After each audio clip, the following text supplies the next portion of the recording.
John और जीवंती के पास कुल मिलाकर 45 कंचे हैं।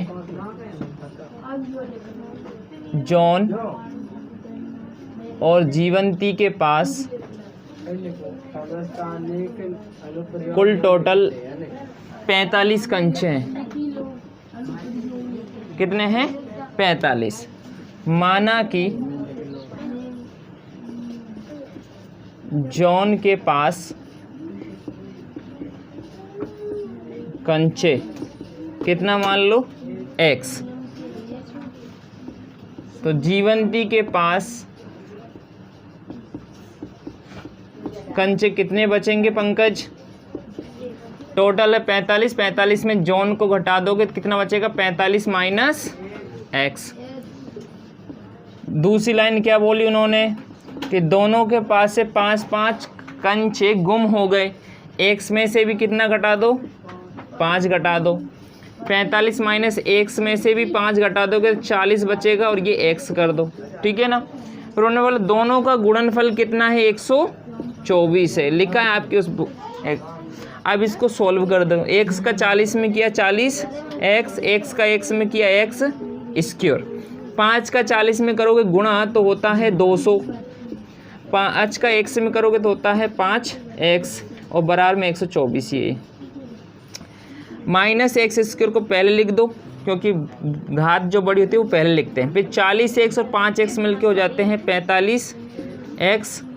ये है माइनस का 200 और ये 125 आगे आ जाएगा तो कितना हो जाएगा? यहाँ 124 आगे आ गया, बराबर में 0। एक्स स्क्वायर 45x 200 300 324 हो गए, बराबर में 0। इस माइनस को अगर हटाना है तो साइन चेंज कर दो। एक्स स्क्वायर माइनस के 45x और प्लस का 324 बराबर में 0। यही आपका क्या हो गया? आंसर। एक कुटीर उद्योग एक दिन में कुछ खिलौने निर्मित करता है। प्रत्येक खिलौने का मूल्य 55 रुपये में से एक दिन में निर्माण किए गए खिलौनों की संख्या घटाने से प्राप्त संख्या के बराबर है। किसी एक दिन कुल निर्माण लागत 750 थी। हम उस दिन निर्माण किए गए खिलौनों की संख्या ज्ञात करना है। तो निर्मित खिलौनों की संख्या, माना कि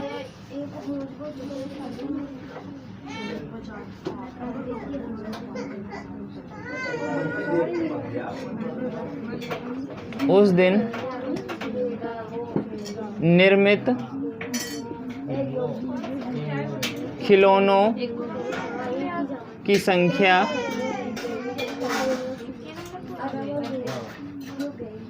एक से। अब मैंने शब्द यहाँ पे लिखा उस और उसने भी लिखा उस, इसका मतलब होता है एक विशेष दिन की बात हो रही है। ठीक है ना।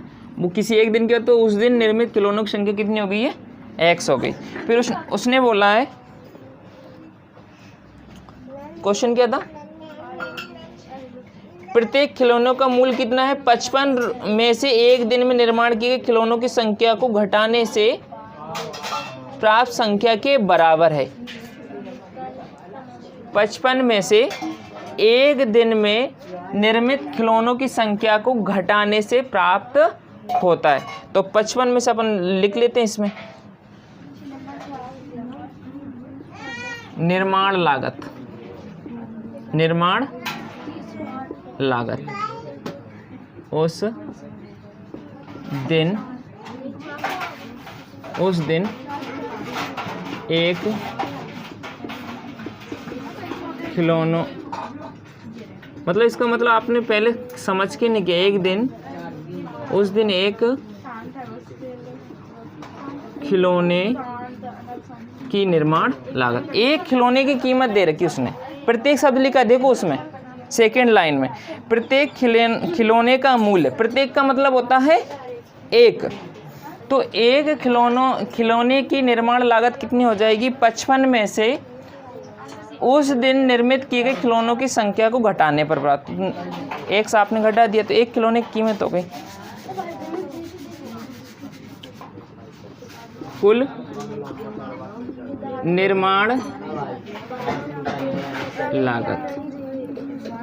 अब इधर देख लीजिए, और इधर तुम क्या हो रहा है तुम तीनों को? एक खिलौने की कीमत ये, अब थोड़ा सुधारण समझा रहा हूँ। अगर मैं एक खिलौने की कीमत आपसे बोल दूं बेटा 5 रुपये, कितनी है? एक खिलौने की कीमत कितनी है? 5 रुपये। मान लो मैंने इसको क्या मान लिया, एक कुछ समय के लिए 5 रुपये। कितना मान लिया?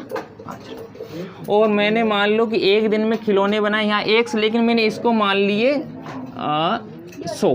कितना मान लिया? 100। सुनना मेरी बात, मैंने एक दिन में कितने खिलौने बनाए? 100 खिलौने। एक खिलौने का मूल्य कितना है? 5 रुपये। तो बताओ 100 खिलौनों का मूल्य कितना होगा? 500। क्या किया हमने? इनमें गुणा करके निकाला ना। तो क्या यही प्रोसेस इन दोनों में होगी कि नहीं होगी? होगी। तो अपन क्या कर लेते हैं, इसका और इसका क्या कर लेते हैं? गुणा कर लेते हैं। तो कुल लागत निकालने के लिए आपने क्या किया, इस खिलौनों की संख्या का गुणा खिलौनों के मूल्य में कर दिया, 55 माइनस एक्स। चलिए आगे और भी कुछ दे रखा होगा, वो और पढ़ लो भाई। कुल निर्माण लागत आपको दे रखी 750 रुपये। कितनी दे रखी है? 750। तो यहाँ लिख लेते हैं कुल निर्माण लागत 750 रुपये। अब कुल निर्माण लागत आपने जो आई है वो ये है, और रुपए में कितनी है? 750। ये दोनों कैसे हो जाएंगे? बराबर। Very good.